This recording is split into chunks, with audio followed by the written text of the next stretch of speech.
ఎప్పుడు కంప్లీట్ అవుతుంది? మీ టార్గెట్ ఎప్పుడు రీచ్ అవుతుంది? ఎప్పుడు ఈ అరెస్ట్లు అవుతాయి? బలరాం గారు, మీకు, చెన్నమరెడ్డి గారికి, సైదా గారికి, రాయపాటి అరుణ గారికి అందరికీ నమస్కారం సార్.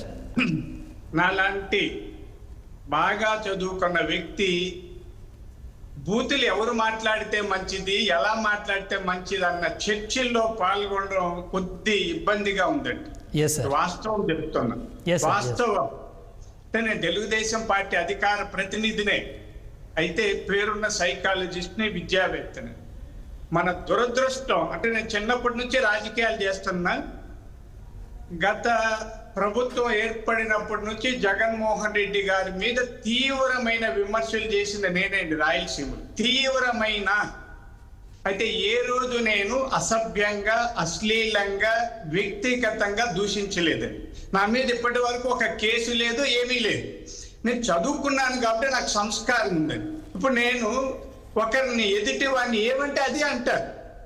సైన్స్లో ఫార్ములా ఉంది, చర్య ప్రతిచర్య సమానంగా ఉంటాయి.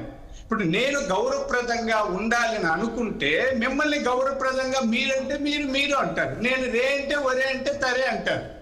ఇది కొంతమంది దిగజారిపోయి ఈ సోషల్ మీడియాలో పార్టీ లేదన్నా కానండి. ఇక నేను కొంత ఒక సభ్యత కలిగిన వ్యక్తిగా చెప్తున్నా.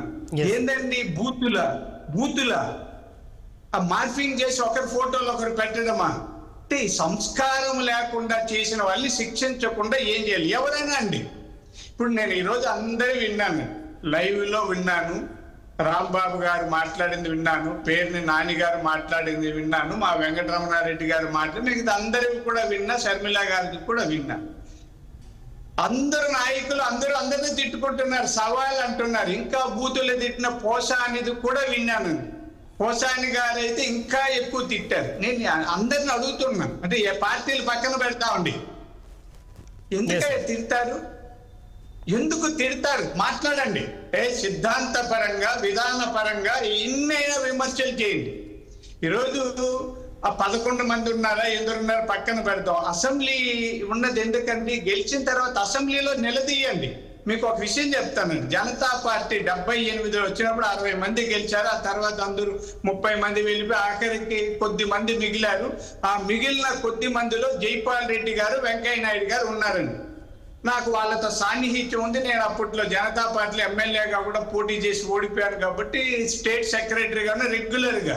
వాళ్ళు ఏ రోజు ఎలా తిడదామని కాకుండా ఎలా నిలదీద్దాం, రేపు అసెంబ్లీ సెషన్స్ లో ఏం అడుగుదాం, ఏ సమస్యలు వాటికి ఇప్పుడైతే మనం నెట్లో కొడితే వస్తుంది. లైబ్రరీలకు వెళ్ళి విషయాలు సేకరించి చాలా నిర్మాణాత్మకంగా మాట్లాడారు. కాబట్టే ఆయన జైపాల్ రెడ్డి గారు కేంద్ర మంత్రి అయ్యారు, వెంకయ్య నాయుడు గారు ఉపరాష్ట్రపతి వరకు ఎదిగారు. ఇప్పుడు నేను ఈ బూతులు మాట్లాడు ఎవడైనా అండి, ఏ పార్టీ అని అడుగుతా, మీరు ఏం సాధించాలని బూతులు మాట్లాడుతున్నారండి? మీకు అమ్మ, అక్క, చెల్లి ఏమి లేదా? బూతులు మాట్లాడతారా? ఏమైపోతుంది? ఈ యూట్యూబ్ లో ఈ వ్యూవర్షిప్ కోసం ప్రతివాడు ఎవరో బూతులు మాట్లాడడం చాలా సులభం అండి. బూతులు మాట్లాడేవాడిని ఒక మానసిక రోగిగా అంటాను నేను. ఏ పార్టీ అయినా అవనండి, బూతులు మాట్లాడేవాడు మానసిక రోగి లేదా హింసా ప్రవృత్తి కలిగిన వాడు, అసాంఘిక శక్తి. అట్లా వాళ్ళు ఇప్పుడు ఇంకొకరిని ఏదో అంటే అదే విధంగా అంటే వాళ్ళ అమ్మో, చెల్లో, తల్లిలో లేకపోతే ఇంకొక భార్య అతనికి తిట్టరా అండి? మరి పనికి మాలిన వ్యక్తి, నువ్వు ఎదుటి వాడిని ఏమన్నావు, అవి నిన్ను అంటున్నారు, అవి మాకు తగులుతున్నాయి, మేము భరించడం ఎందుకని తిట్టరా?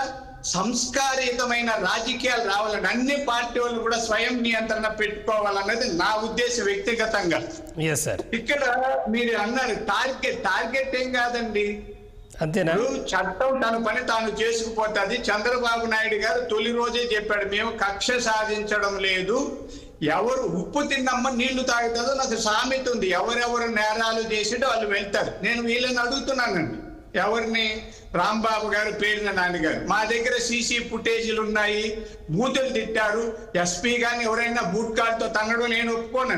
నేను వ్యక్తిగతంగా ఒక వ్యక్తిని ఎవరైనా కానిస్టేబుల్ కానీ, ఐజీ కానీ, డిఐజీ కానీ, వాళ్ళ నాయని కానీ బూట్లతో తన్నడమో కొట్టడం నేను కూడా ఒప్పుకోను.